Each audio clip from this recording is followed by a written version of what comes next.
YouTube. I'm out today just looking at... That's a dead end that was not at all labeled. Fuck. I'm out here today looking at some cars. Found a couple really cheap ones that didn't look all that bad. I just finished looking at a 1983 Pontiac Trans Am. High output 5-liter. Posi-trac. Actually had a fair bit of power to it. Had a brand new paint job, so it looked pretty. But the engine looked kinda... The engine looked worn, I'll say it that way. And it did have a noise coming out. Kind of a deep warble, almost.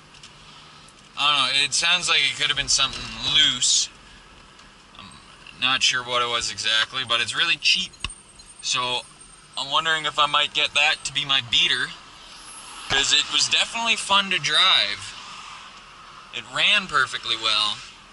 And again, it was cheap. That was its biggest selling point, is it's cheap. I could get it right now without worrying about it.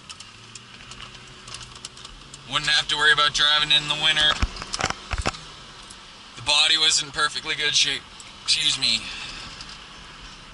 Didn't have a radio though, that was disappointing.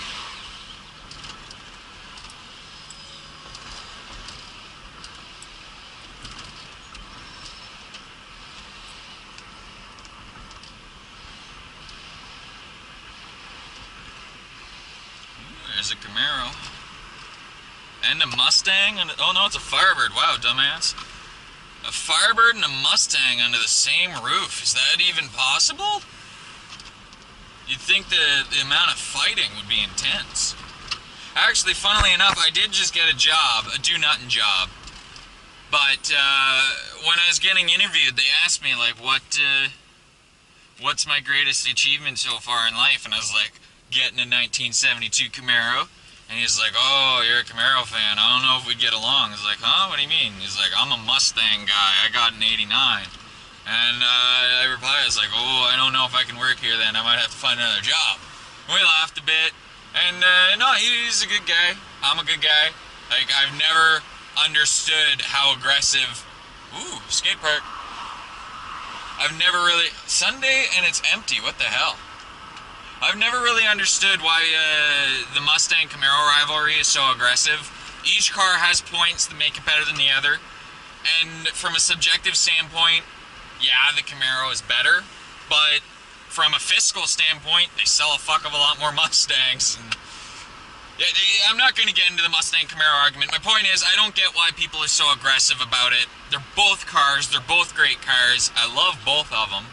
Yeah, I'm a Chevy guy, so that's why I prefer the Camaro, among other reasons. Again, not getting into this. Just saying, I've never understood why people are so aggressive about it. I think it could be a friendly rivalry. I don't get why people are like, fuck Mustangs, they suck, or fuck you, bow tie. I don't get that. Honestly, I don't get it. I would just as soon want to race a Mustang than another Camaro, I feel like, so I could compare the two, you know? I feel like that'd be more fun. But no, people just get so butthurt about it. By the way, today I'm mostly looking at Pontiacs. I just looked at a Trans Am.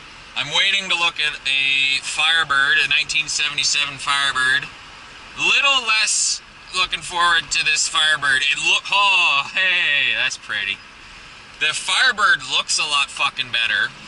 I mean, it's a better car, but just, like, condition-wise, it looks a lot better. But,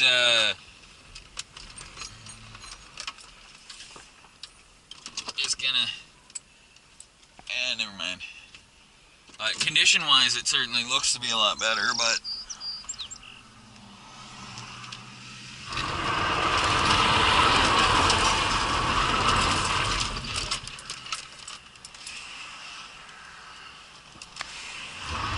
might have startled the fuck out of that guy.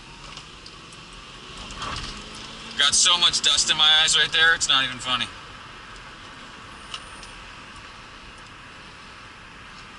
Man, man, I wish I could live on a beach. This is gorgeous.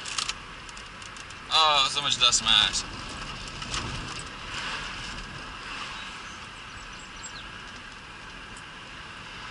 But yeah, this Firebird looks a lot nicer. It's a nicer year. It's a nicer car. But it's going to have less power. Because I'm pretty sure the guy said it was the stock 305, which was only 145 horsepower that year and like 245 pounds of torque, which is crap. Absolute crap. But he might have done some work on it. He never said anything about that. There's some aftermarket gauges, so hopefully there's aftermarket work done to the engine. What the fuck? Just got a voicemail.